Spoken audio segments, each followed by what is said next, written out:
नमस्कार मित्रों, TV20 news पर मैं हूं आपके साथ अशोक वर्मा। आप देखते रहिए टीवी20 न्यूज, बने रहिए हमारे साथ। तो ये खबर आजमगढ़ के महाराजगंज से है, जहां खंड विकास अधिकारी महाराजगंज नीलिमा गुप्ता के स्थानांतरण पर विकास खंड के सभागार में विदाई समारोह का आयोजन किया गया। विदाई समारोह में विकास खंड के सभी अधिकारी व कर्मचारी उपस्थित रहे। सभी अधिकारियों व कर्मचारियों ने उनके 16 महीने के कार्यकाल में विकास खंड में हुए विकास कार्यों को याद किया तथा विदाई के अवसर पर भेंट प्रदान किया।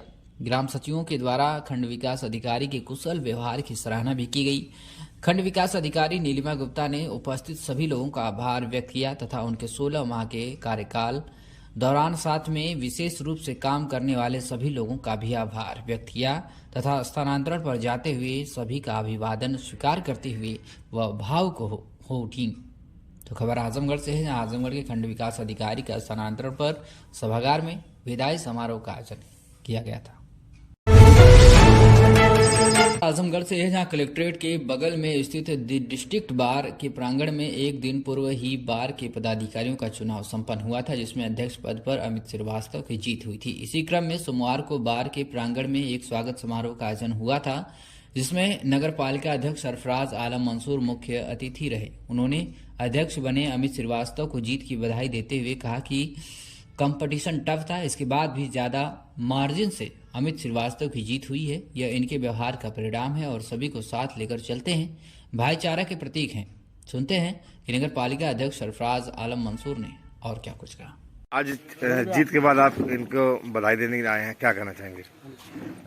जीत की तो बधाई है ही भाई। इतनी कंपटीशन बड़ा टफ था, बहुत ज़्यादा मार्जिन से जीते। ज़्यादा मार्जिन से अमित भैया जीते हैं और किसी को कोई आश्चर्य नहीं था। हम सभी लोग जानते थे कि हमारे वकील साहब अमित भाई बड़े भाई हैं, इनको बहुत बहुत बधाई। और जीतना था ही, ऐसा इनका आचरण है, ऐसी इनकी रिप्रेजेंटेशन है पूरे बार में कि हम सभी को पूरी तरीके से उम्मीद थी कि अमित भैया जीतेंगे नहीं बल्कि लार्ज मार्जिन से लोगों को डिफीट देंगे। और होना ही चाहिए, भाईचारे से हमेशा अमित भाई का एक वो रहता है। समाज में इनका रख रखाव ऐसा है कि कोई डिनाई नहीं कर सकता। इसलिए हमको पूरी उम्मीद थी कि अमित भैया जीतेंगे और इस ऐतिहासिक जीत के लिए हमारी तरफ से एडवोकेट अमित भाई साहब को बहुत बहुत दिल की गहराइयों में बहुत बधाई। खबर आजमगढ़ से है, जहां अरौला थाना क्षेत्र के लेदौरा गांव निवासी रूपचंद्र पुत्र कल्पनाथ ने सोमवार को एसपी ऑफिस पहुंचकर न्याय की गुहार लगाई है। पीड़ित रूपचंद के अनुसार उसका भांजा शिवम निषाद, जो कि 15 वर्ष का था, शिवम को अतरौलिया थाना के लोहरा निवासी राज कपूर और राज कपूर की पत्नी शिखा समेत अन्य लोगों ने 3 जनवरी 2024 को अगवा कर लिया था और पानी में डुबोकर उसकी हत्या कर दी गई। यह 8 तारीख को उसकी लाश मिली थी। राज कपूर प्रधान पति भी हैं। पीड़िता की पुत्री कविता की शादी लोहरा में हुई थी। दहेज की मांग को लेकर ससुराल वालों ने उसकी हत्या कर दी और प्रधान पति राज कपूर ने पीड़ित की पुत्री का जबरदस्ती अंतिम संस्कार करवा दिया और साक्ष्य को मिटाया था, ऐसा आरोप लगा है। आपको बता दें, मामले में दहेज हत्या का मुकदमा दर्ज कराया गया था। इसमें राज कपूर समेत अन्य लोग भी अभियुक्त बनाए गए थे। राज कपूर जेल भेजा गया था। कुछ दिन बाद राज कपूर जमानत पर बाहर आया और तभी से मुकदमा वापस लेने को लेकर दबाव बनाया गया था। फिर धमकी देने लगा। मुकदमा वापस न लेने पर पीड़ित के भांजे की हत्या कर दी। आपको सुनाते हैं कि इस मामले में पीड़ित ने और क्या कुछ कहा है। रूपचंद निषाद, कहाँ के रहने वाले? लेदौरा थाना अरौला। क्या मामला आज आप एसपी साहब के? मामला यही सर, मैं यहाँ आया था, मेरे भांजे के अगवा कर लिए 3 जनवरी को। 8 तारीख को लाश मिली। कौन अगवा किया था? राज कपूर, शिखा, यही सब हैं मिलके। हाँ सर। तो क्या है ये उनकी पत्नी है, राज कपूर उनका पति हैं, शैलेंद्र हैं। तो इनका आपसे क्या कोई दुश्मनी? हमारी दुश्मनी यही, हमारी बेटी की ये लोग मिल करके हत्या कर दिए हैं दहेज के कारण। और ये लोग उसी पीड़न में सुल्ला के नाम पे हमें धमकियां घुड़कियां दे के हमारे भांजे को भी हत्या कर दिए सर जी। तो मामला इनका विवाद पुराना है सर। तो ये गांव के ही हैं आपके? नहीं, ये तो लोहरा गांव के हैं सर। प्रधान है। हाँ सर। हमेशा धमकियां मिलती रहती हमें। तो आज आप एसपी साहब में आए थे? हाँ सर। क्या आश्वासन मिला? अभी आश्वासन तो ये मिला कि आपको सीओ के पास जांच जाएगी, उसके बाद जो होगा।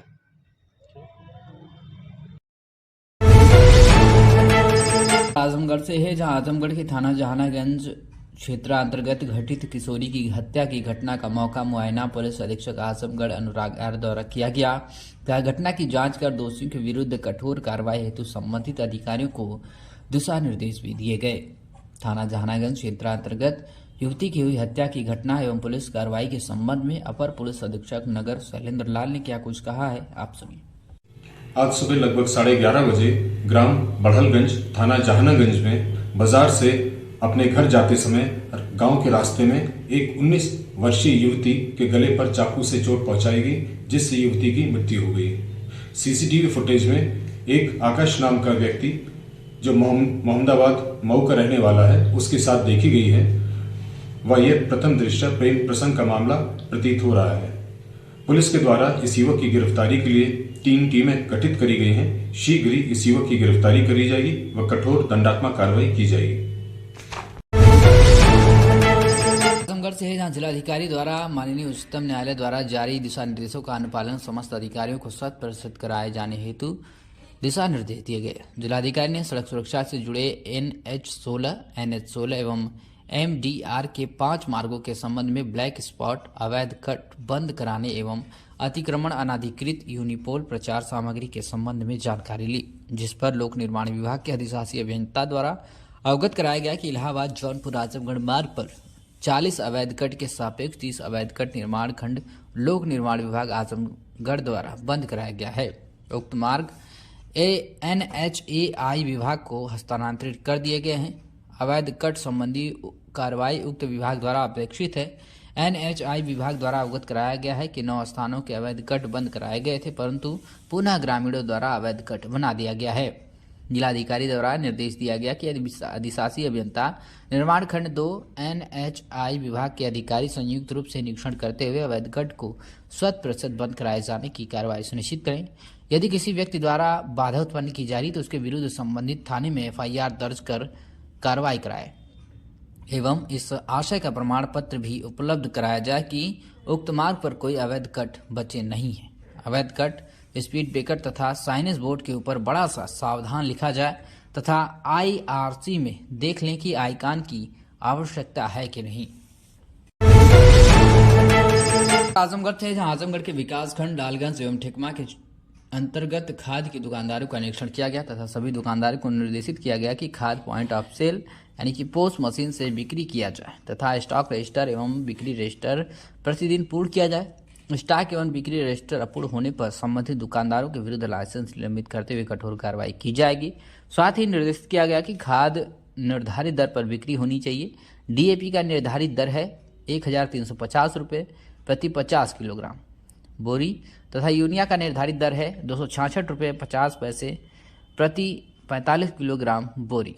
किसी भी प्रकार की समस्या के लिए किसान सहकारी समितियों के अधिकारी के मोबाइल नंबर 085 27 43 66 13 तथा जिला कृषि अधिकारी कार्यालय के मोबाइल नंबर 94 50 75 37 20 94 53 07 24 29 78 39 88 24 55 पर संपर्क कर अपनी कठिनाई परेशानियों का निस्तारण आसानी से करा सकते हैं। पर आजमगढ़ से है, जहां मार्टिनगंज का चतुर्दिक विकास और हमारी बढ़ती लोकप्रियता राजनीतिक विरोधियों को हजम नहीं हो रही है, इसलिए वे इन दिनों 7 करोड़ के गबन की अफवाह उड़ाकर अपना ही मजाक बनवा रहे हैं, क्योंकि ब्लॉक में अभी तक 7 करोड़ रुपए का बजट ही नहीं आया है। उक्त बातें मार्टिनगंज ब्लॉक प्रमुख प्रतिनिधि सौरभ सिंह बीनू ने सोमवार को नगर के शारदा तिराहा स्थित गरुड़ होटल के सभागार में आयोजित प्रेस वार्ता के दौरान कही है। वहीं श्री सिंह ने आगे कहा कि नगर पंचायत मार्टिनगंज की घोषणा 20 जुलाई 2022 को हुई थी, जिसके बाद से 31 मार्च 2023 के मध्य और नगर पंचायत के गठन के पूर्व नगर पंचायत में शामिल 8 गांवों में लगभग 1.80 करोड़ रुपए की लागत से पारदर्शिता के साथ टेंडर प्रक्रिया के तहत ब्लॉक स्तरीय विभिन्न विकास कार्य कराए गए, लेकिन महज राजनीतिक द्वेषवश लोकायुक्त में बेबुनियाद शिकायती पत्र देकर मार्टिनगंज नगर पंचायत में सम्मिलित सुरहन, बिलवाना, महुजा, नेवादा, बनगांव, कौरी, गहनी, दरियापुर, निकासीपुर, नावे गांव में हुए विकास कार्यों पर सवालिया निशान उठाते हुए इसे गबन बताया जा रहा है। आयोजित प्रेस वार्ता में उन्होंने और क्या कुछ कहा है, आप सुनिए।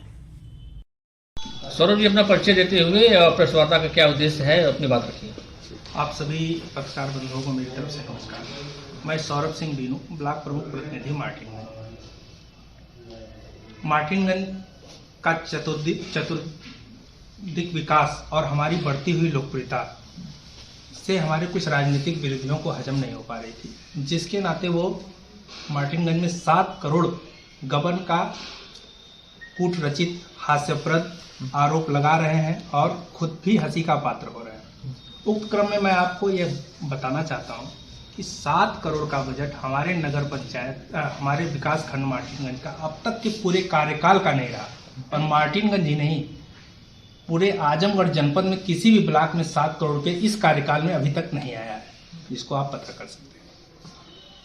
और 20 जुलाई 2022 को उत्तर प्रदेश कैबिनेट के द्वारा हमारे विकास खंड मार्टिनगंज में सम्मिलित 8 गांवों को नगर पंचायत बनाने का निर्णय लिया गया।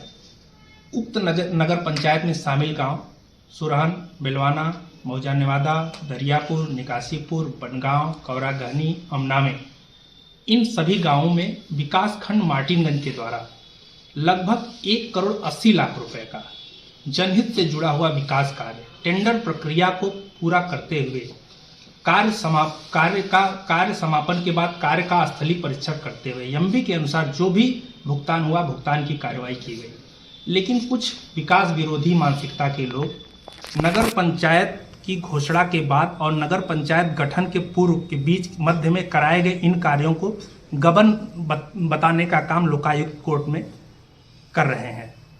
जबकि मैं आप सबको ये बता दूं कि प्रमुख सचिव नगर विकास, शासनादेश मेरे पास है, प्रमुख सचिव नगर विकास का 22 अगस्त 2022 को स्पष्ट शासनादेश था कि पूरे प्रदेश में जो भी नई नगर पंचायतों का गठन हुआ है या जो भी ग्राम पंचायतें सीमा विस्तार में नगर पंचायतों में शामिल हुई हैं, उन सभी ग्राम पंचायतों में सभी ग्राम प्रधान 31 मार्च 2023 तक काम करेंगे। उसी क्रम में सभी कार्यदायी संस्थाएं, विकासखंड, ब्लॉक, अन्य सभी कार्यदायी एजेंसियां 31 मार्च 2023 तक पूर्व की भांति कार्य करते रहेंगे। और उसी अनुक्रम में पूरे प्रदेश में जितने भी नगर पंचायत नई गठित हुई थी या सीमा विस्तार में जो भी गांव सम्मिलित हुए थे, सभी कार्यदायी संस्थाओं ने काम किया। सभी ब्लॉकों ने उन नगर पंचायत में सम्मिलित गांवों में 31 मार्च 2023 तक काम किया। सभी प्रधानों ने 31 मार्च 2023 तक काम किया। उसी क्रम में आजमगढ़ में भी मार्टिनगंज ब्लॉक ने नवगठित नगर पंचायत में सम्मिलित 8 गांव में 31 मार्च 2023 तक जो भी विकास कार्य पहले से कार्ययोजना में सम्मिलित थे उनको पूर्ण कराया। 31 मार्च 2023 के बाद एक भी रुपए का कार्य नहीं कराया गया। और शासन, प्रशासन या जिला प्रशासन या प्रदेश सरकार द्वारा कोई भी रोक, मार्टिनगंज ही नहीं पूरे प्रदेश में मुझे लगता है किसी ब्लॉक को ऐसी कोई रोक नहीं थी कि आप कोई कार्य इन ग्राम पंचायतों में नहीं कराएंगे। और जिला प्रशासन द्वारा गठित जांच टीम ने भी मौके पर स्थलीय प्रशिक्षण में सारे कामों का होना नियमानुसार पाया। और जांच रिपोर्ट में जिस निकासीपुर में बिना कार्य कराए भुगतान की बात की जा रही है, निकासीपुर में उक्त कार्य पर 1,10,000 रुपये का भुगतान क्षेत्र पंचायत द्वारा किया गया है। मौके पर स्थलीय विवाद होने के कारण कार्य प्रारंभ नहीं हो पाया, लेकिन भुगतान के सापेक्ष मटेरियल मौके पर पड़ा हुआ है। जैसे ही विवाद समाप्त होगा उक्त कार्य को पूर्ण करा दिया जाएगा। मार्टिनगंज ब्लॉक या मार्टिनगंज नगर पंचायत को विकसित करने का ही हमारा संकल्प है। और आने वाले समय में पूरे प्रदेश में मार्टिनगंज ब्लॉक, मार्टिनगंज नगर पंचायत विकास के मामले में सर्वोच्च स्थान प्राप्त करने का गौरव प्राप्त करेगी। मात्र राजनीतिक लाभ के लिए हमारी छवि को धूमिल करने वालों को लोकायुक्त का निष्पक्ष निर्णय खुद जवाब देगा। ये सारा आरोप, सारा भ्रामक बातें सिर्फ हमारी छवि को धूमिल करने के लिए राजनीतिक साजिश है, राजनीतिक और सोची समझी साजिश है। धन्यवाद। जिसमें आरोप लगाने वाले जो हैं शिकायतकर्ता सर्वेश कुमार, क्या उनसे है आपकी? श्री सर्वेश जायसवाल जी गैंगस्टर एक्ट के मुजरिम है। शराब के मामले में आदरणीय डीएम साहब और कप्तान साहब ने अभी मिलावटी शराब के मामले में उनको गैंगस्टर के मामले में जेल भेजा था। जमानत पे वो बाहर है। उनके भाई पर लगभग 1.5 से 2 करोड़ रुपया राइस मिल का बकाया है, उस मामले में भी वो जमानत पर है। वो समाजवादी पार्टी से हमारे खिलाफ प्रमुखी का चुनाव लड़े थे चुनाव में मार्टिनगंज की जनता ने ज़बरदस्त शिकस्त दी थी। और चुनाव हारने के बाद से निरंतर लगातार 2.5 सालों से वो ब्लॉक को के विकास कार्यों को अवरुद्ध करने के लिए जगह जगह जितना उनसे बन पड़ता है शिकायत करने का काम करते हैं। उनका ये था आरोप कि जैसे ग्राम सुनहन में आपके द्वारा और ब्लॉक प्रमुख द्वारा 4 करोड़ 38 लाख रुपए का जो फर्जी भुगतान करा लिया गया है। इसी तरह बीनू कंस्ट्रक्शन के खाता में 1 करोड़ 85 लाख रुपए का भुगतान करा लिया गया है। क्या कहेंगे इस पर? पहली बात तो जो फर्जी भुगतान की बात की जाती है, फर्जी भुगतान क्या होता है या गबन क्या होता है? कोई कार्य हम बिना कराए उसका पैसा निकाल लें, वो गबन या फर्जी भुगतान हो गया। किसी कार्य को हम कराए हैं, उसका भुगतान हुआ, वो नियम से है कि नहीं है, ये लोकायुक्त निर्णय करेगा। सुरहन नगर पंचायत में शामिल काम हो गया, और जो 4 करोड़ कुछ रुपए आंकड़े की बात कर रहा है, ये संभव ही नहीं कि एक ग्राम सभा में इतना बड़ा काम हो। पूरे ब्लॉक में अब तक 4 करोड़ रुपया नहीं आया होगा। हाँ, सुरहन में काम हुआ है, अधिकतम हुआ है, कुछ नगर पंचायत की घोषणा से पहले हुआ है, कुछ नगर पंचायत की घोषणा के बाद हुआ है। उनका ये कहना है कि नगर पंचायत की घोषणा के बाद इन्होंने काम कराया, ये गलत है। तो ऐसा कोई रोक वो दिखा दें जिसमें ये लिखा हो कि नगर पंचायत बनने के बाद और नगर पंचायत गठन के पूर्व 31 मार्च 2023 से पूर्व कार्य कराने के लिए ब्लॉक को रोका गया हो कि नहीं, आप इसमें काम नहीं कराए। उस आदेश का अगर हमने अवहेलना किया हो तो ये नियम के विरुद्ध है। जबकि ये प्रमुख सचिव अमृत अभिजात जी का आदेश है कि 31 मार्च तक पूर्व के भांति सभी कार्यदायी संस्थाएं, सभी लोग काम करेंगे। मार्टिनगंज ने भी काम किया, लालगंज में भी सीमा विस्तार में कुछ गांव गए थे, उन्होंने भी काम किया। बिलरियागंज में तमाम गांव चले गए, 70 या 66 गांव बिलरियागंज ने काम किया। जिला पंचायत ने भी हमारे गाँव में काम किया, सभी लोग काम किए। अगर हम दोषी हैं तो प्रदेश की जितनी भी ब्लॉक, जितनी भी संस्थाएं इन ग्राम पंचायतों में काम किए, सभी लोग दोषी हैं। और जो जांच डीएम साहब ने बैठाई थी, जांच रिपोर्ट डीएम साहब तक पहुंच गई है और वहां से लोकायुक्त क्या जाएगी? जो जांच रिपोर्ट आएगी उस पर आपको भरोसा पूरा है? जांच रिपोर्ट जो भी जाएगी हम कोर्ट में अपना पक्ष रखेंगे, कोर्ट में हम अपनी बात रखेंगे। जिस चीज़ को गलत साबित कर रहे हैं तो उस चीज़ को कोर्ट में उनको दिखाना होगा कि कौन सा आदेश था कि हमको काम करने का नहीं था, कि हम काम नहीं करेंगे वहाँ पर। अगर ऐसा आदेश होगा, कोर्ट का जो भी निर्णय होगा वो मान्य होगा। ठीक, धन्यवाद। खबर नागपुर से है, जहां जीवन में संतों का संग करना अत्यंत आवश्यक है। संत प्रवृत्ति से ही जीवन की वास्तविकता सुंदरता है और उससे युक्त होकर ही सहज रूप में ही कल्याण की ओर बढ़ा जा सकता है। यह सुभाषित निरंकारी सदगुरु माता सुदीक्षा जी महाराज ने महाराष्ट्र के 57वें निरंकारी संत समागम के द्वितीय दिन विशाल मानव परिवार को संबोधित करते हुए व्यक्त किए हैं। सदगुरु माता जी ने जीवन की सार्थकता को समझाते हुए कहा कि संसार में सकारात्मक एवं नकारात्मक दोनों ही प्रकार की प्रवृत्तियां विद्यमान हैं, जिसका चुनाव हमें अपने विवेक से स्वयं करना होगा। ब्रह्म ज्ञान से हमें विवेकशील दृष्टिकोण प्रदान करता है, जिसको अपनाकर हम सकारात्मक भाव से एक व्यक्ति भरा जीवन जीते चले जाते हैं। महाराज के पुरातन संतों को स्मरण करते हुए सदगुरु माता जी ने फरमाया कि सभी संतों ने जीवन में प्रभु परमात्मा को प्राथमिकता देने की ही शिक्षा दी है। संतों की दिव्य वाणी से हमारे मन में व्याप्त अहंकार, क्रोध, लोभ सहज रूप से आलोप हो जाते हैं। जिस प्रकार उबलते हुए पानी में हम अपना चेहरा नहीं देख सकते, ठीक उसी प्रकार मन में क्रोध, अहंकार एवं स्वार्थ के भाव होने पर जीवन में कुछ भी स्पष्ट रूप से दिखाई नहीं देता। अंत में सदगुरु माता जी ने कहा कि परमात्मा ने हमें हर तरह की क्षमता प्रदान की है। हम चाहे तो एक सही मनुष्य बनकर फरिश्ते जैसा जीवन जी सकते हैं, जो मनुष्य का मूल स्वभाव है, अन्यथा इसके विपरीत दिशा में जाकर दानवीय प्रवृत्ति से ग्रसित होकर यह चुनाव हमारा अपना है। वहीं आपको बता दें तो संत समागम में कायरोप्रैक्टिस थेरेपी का शिविर भी लगाया गया है, जिसमें अमेरिका एवं यूरोप के अनेक डॉक्टर्स निष्काम सेवाएं अर्पित कर रहे हैं। अब तक इस शिविर में करीब हजारों व्यक्तियों ने उपचार का लाभ प्राप्त किया है।